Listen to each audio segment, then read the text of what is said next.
Bonjour, mesdames, messieurs. J'espère que vous avez passé une bonne nuit. J'ai cru entendre que c'était plus ou moins valable pour les unes et les autres. En tous les cas, ravi de vous retrouver aujourd'hui. Hier, nous avons évoqué bien sûr le passé, le lien entre les allées d'arbres et la Première Guerre mondiale. On a pu voir la dimension, toutes les dimensions que pouvaient requérir les allées d'arbres, pas simplement en tant qu'alignement, mais avec toute la symbolique et la richesse, notamment liée au premier conflit mondial. Les grands témoins ont fait ce lien entre le passé et le futur. D'ailleurs, c'est ce qui va nous animer aujourd'hui, en posant aussi les vraies questions et les vrais enjeux qui nous attendent. Moi, j'ai été très impressionné par les actions exemplaires que j'ai pu découvrir. Je vous l'ai dit hier, je ne suis pas un spécialiste des allées d'arbres, mais à ce rythme-là, je vais le devenir. J'ai vraiment été impressionné par ce que j'ai vu hier, les témoignages rapportés des différents pays.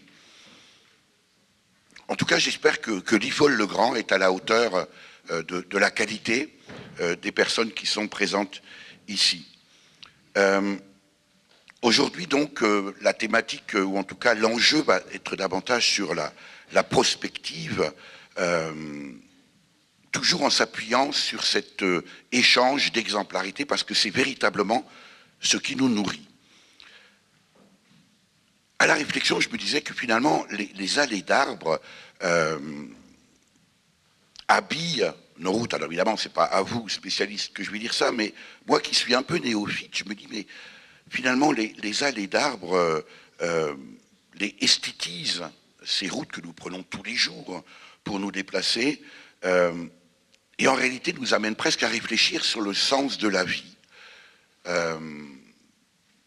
Nous sommes dans une société qui va de plus en plus vite, on prend la voiture, on se déplace, on ne se pose pas la question. Les arbres nous interpellent en disant « mais qu'est-ce que tu fais là sur Terre finalement ?»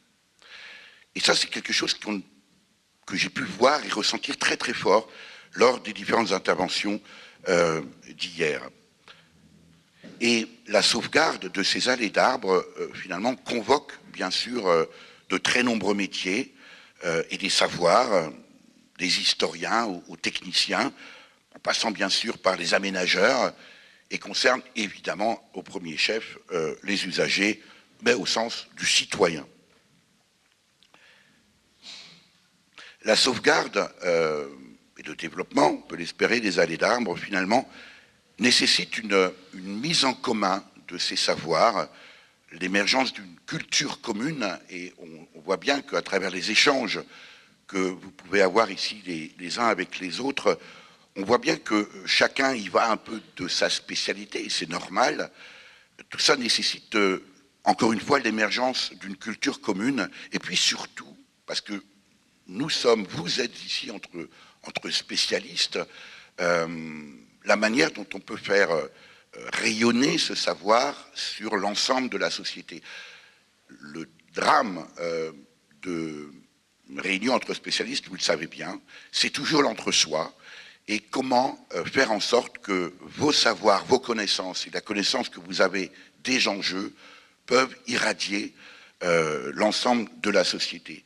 Il aurait fallu que tout un chacun, tous les citoyens participent à ce colloque durant lequel on découvre évidemment beaucoup de choses. Cet après-midi, cette journée aujourd'hui est donc davantage tournée vers la créativité, vers l'inventivité, là encore en s'appuyant sur les savoirs et les expériences des uns et des autres. Et on le sait bien, le monde est toujours à inventer. Aussi, le maître mot de cette journée me semble être la créativité. Et pour ça, je vous invite à vous laisser aller. Je laisse au traducteur le soin d'expliquer qu'il s'agit d'un jeu de mots. Voilà, je ne vais pas être davantage, je ne vais pas être plus long. Je vous souhaite une très très bonne journée. Pas la peine de revenir sur le programme, vous le connaissez par cœur. Je redonne bien sûr la parole à Denis pour son travail apprécié de maître du temps. Merci Denis.